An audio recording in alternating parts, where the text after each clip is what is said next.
dari sini, pergi ya. Udah pergi dari sini. Hah? Udah, nggak boleh, intinya nggak boleh, nggak boleh. Nah, silakan. ini saya Didu nih, yang baju pink ini nih. Ini nih, saya Didu ini. Sang provokator sejati. Nah.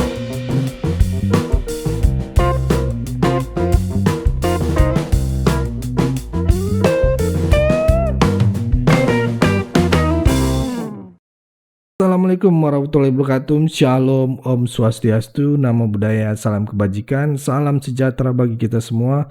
Kembali lagi dengan saya di sini Leonardo Sirait di channel kesayangan kita ini, Sirait Media Opini Bang Leo. Oke teman-teman, kali ini kita membahas hal yang sangat menarik untuk kita simak bersama-sama teman-teman. Tanpa berlama-lama langsung aja kita saksikan video berikut ini. Bisa nak cancel apa? Ini nggak boleh parkir di sini.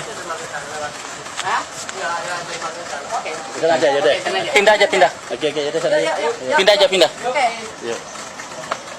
Pindah aja, ya. Nggak apa-apa, liput saya. Saya demen kalau masuk TV, saya demen. Kita mah nggak perlu liput Pak, rugi Pak. Nggak apa-apa, liput saya. Rugi. Iya, kalau nggak ngeliput juga nggak apa-apa. Pergi dari sini, pergi ya. Udah pergi dari sini. Hah? Udah, nggak boleh, intinya nggak boleh. Intinya nggak boleh sini. Jangan ngusir gitu, kita Udah sama-sama. gitu. Saya di sini. Udah gitu, intinya nggak boleh sini. Jangan bikin kru desa Tanjung Burung aja, ya. Saya udah nyaman, udah tenang saya. Itu, udah, intinya nggak boleh. Ya, udah. Udah, ayo.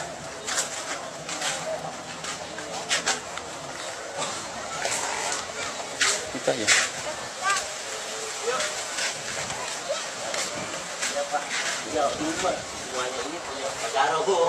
Silakan.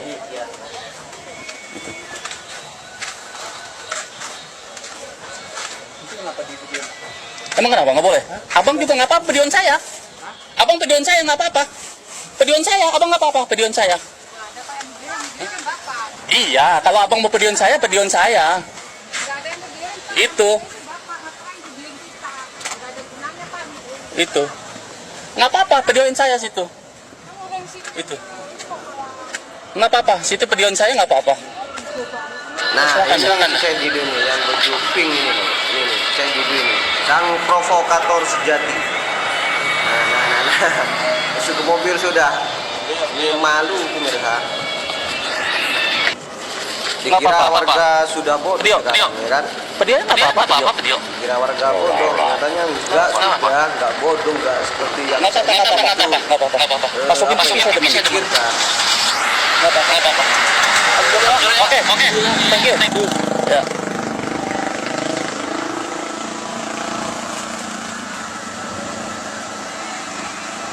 Apalagi Pak Said Didu itu sering bikin konten-konten yang sampai nangis-nangis. Saya tahu Pak Said Didu yang konten nangis dengan itu adalah warga yang direlokasi.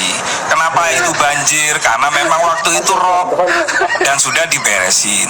Karena selama ini Pak Said Didu dan kawan-kawan hanya konten-konten kreator aja. Pernah ketika masyarakat ada yang diintimidasi, ada yang diancam, ada yang digusur, tidak ada solusi sama sekali. Nah, kita bisa untuk melakukan hal yang sekiranya misalnya Pak Said pribadi Mas ya. Apa? Yang ke pribadi. Ya, dan saya bisa untuk berkomunikasi itu. Kita kalau memang niatnya membela rakyat. Jangan sampai bahasanya membela rakyat, membela warga, tapi membela kepentingan dirinya sendiri. Misalnya karena punya tanah di Keronjo 10 hektar yang dulu beli per meter 5.000, terus karena tidak terjadi sesuatu hal yang diinginkan lalu kemudian kemana-mana. Saya ingatkan jangan ke pribadi Mas ya. Saya ingatkan. Iya, betul masalah kita. Bukan. Kita mempersoalkan pantai Tangerang. Narasi laut bersertifikat itu yang mendengungkan itu beliau. Usrol dari ini kok. Enggak, laut yang bersertifikat. Makanya saya katakan tidak ada laut bersertifikat, yang ada adalah tanah Itu wakaf. boleh ada bata. Tapi jangan dia punya tanah begini. Itu udah Oke, baik. Terus kemudian katanya merobohkan ratusan masjid, puluhan masjid. Saya tanya sama Bang Edi Mulyadi kemarin, di mana Bang Edi? Masjid yang dirobohkan, yang digusur di mana? Justru Pak Aguan itu peak dalam hal ini itu banyak membangun. Di data kami ada 18 masjid dan musola, termasuk Menara Sari. Jadi framing bahwa kita ini Pak Aguan itu ya juga orang Indonesia, berwarga negara Indonesia. Jangan hanya karena perbedaan warna kulit, terus kemudian suku, kemudian menjadi kita tidak adil gitu loh. Saya berada di lokasi di mana empang Pak Said Didu. Inilah biang keroknya. Biang kerok di mana ketika adanya pembebasan lahan, dalam artian PIK 2 ingin membeli, PIK 2 membeli, yang lain sudah. Tetapi Pak Said Didu meminta 150 miliar karena katanya lahannya itu ada 10 hektar, di mana menurut NJOP per meter itu 50.000, tetapi Pak Said Didu mintanya sekitar 1,5. Yang jelas ini kan tidak sesuai dengan harapan pembelinya. Pembelinya mengikuti NJOP.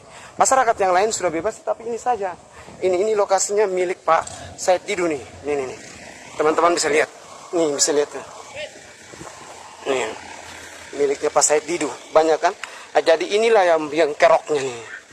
Bingkerok permasalahannya. Jadi Pak Said Didu menggiring opini bahwa PIK begini dan begini dan begini dan begini begono. Nah ini lokasinya empang nih, lokasi ya.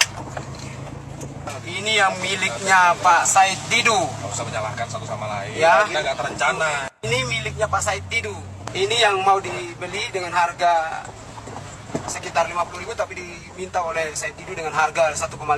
Nah, tadi saya sebenarnya penasaran dengan adanya tanah atau empang milik Pak Said Didu. Tujuan saya itu hanya ingin mengambil gambar. Tapi baru turun di mobil, penjaga empangnya sudah usir. Nah, jadi video saya tidak terlalu banyak dan tidak cukup full. Nah, saya mau turun minta izin dan kasih tunjuk kartu saya sebagai pers, sebagai wartawan, bahwa saya ingin sekali mengambil konten ataukah mengetahui tentang berapa besar isi tanah atau miliknya, berapa hektarnya milik Pak Said Didu ini. Karena menurut saya itulah yang biang kerok sehingga masalah itu terjadi sampai satu Republik Indonesia tahu. Persoalannya gara-gara tanah itu dia framing bahwa PIK 2 terus menerus, lalu giring opini bilang antek asing kuasai tanah rakyat, padahal itu tanah dia. Artinya dengan sendirinya dia mampu menggiring opininya sehingga membuat publik yang tidak tahu apa-apa ikut berkomentar mendukung Pak Said Didu ini. Sehingga dengan adanya saya sudah turun ke lokasi dan mengecek lokasi secara langsung tanahnya Pak Said Didu, bahwa itu benar ada 10 hektar, teman-teman. Jadi itu mau dibebaskan atau dibeli oleh PIK 2 dan dengan harga yang dimana sesuai NJOP, tapi Pak Said Didu sendiri tidak menginginkan yang menurut NJOP itu, tapi dia meminta dengan harga 1 meter itu 1,5 juta. Total 10 hektar dikalikan 1,5 menjadi 150 miliar. Ya jelas orang tolak lah, tidak sesuai dengan NJOP kok. Jadi Pak Said Didu ini hanya giring opini, menyerang Pak PIK 2 dengan cara apa? Itu antek-antek kuasai. Katanya dibilang PIK 2 atau antek-antek. Kalau memang PIK 2 antek-antek, kenapa orang Indonesia kerja di situ? Tidak masuk akal kan? Jadi Pak Said Didu memang menurut saya pembuat gaduh, pembuat kacau negeri ini, ya. Kasih tahu Pak Said Didu, Frit bilang Pak Said Didu pembuat kacau. Jadi hari ini kita karena diusir oleh orang-orangnya dia, sehingga kami harus pulang. Ini kami di dalam perjalanan pulang dari saya, Frit Alorboy. Nah, karena kita baru turun dari mobil, penjaga tanahnya itu mengusir. Artinya Pak Said Didu sudah kondisikan orang-orangnya di situ. Jadi siapapun yang ambil konten diusir. Loh, kita juga daripada korbankan nyawa, mending kita kabur aja, dalam artian bukan kabur ya. Kita lebih baik amankan diri, naik mobil dan pulang. Jadi saya juga tidak sempat dapat video atau konten yang pas.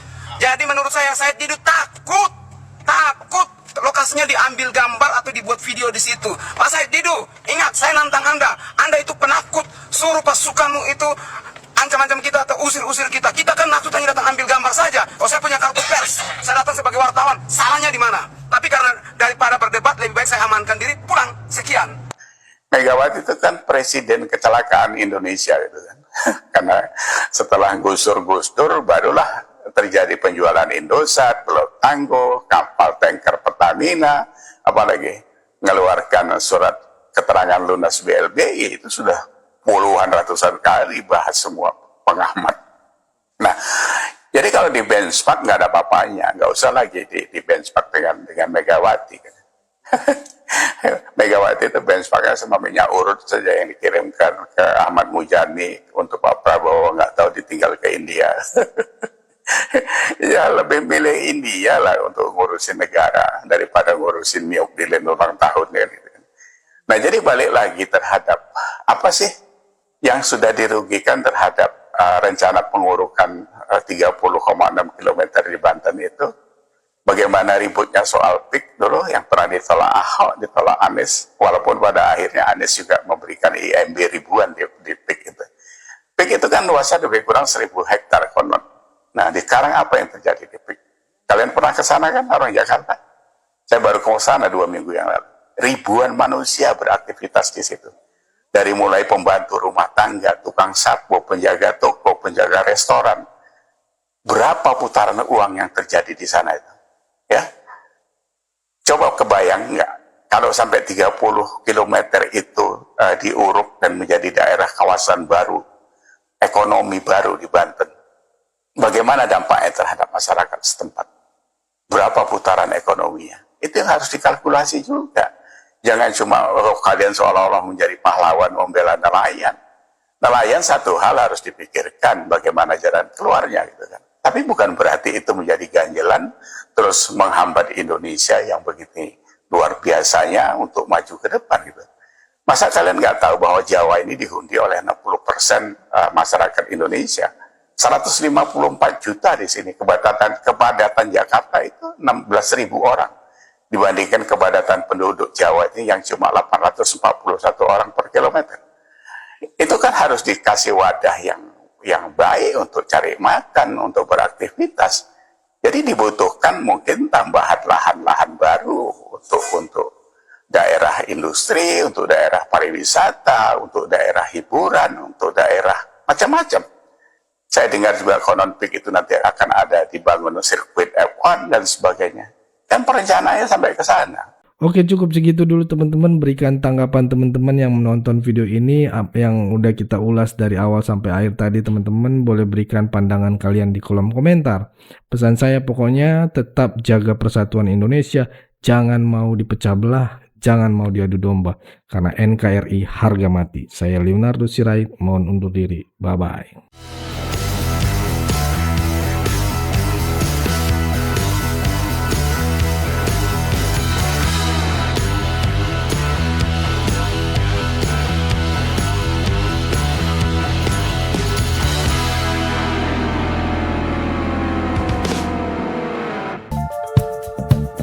Kawan-kawan yang mau mendukung Sirait Media, boleh melalui rekening ini, dan bisa melalui Kris Mobile Banking ini. Dengan cara scan barcode Kris ini, di mobile banking, kawan-kawan.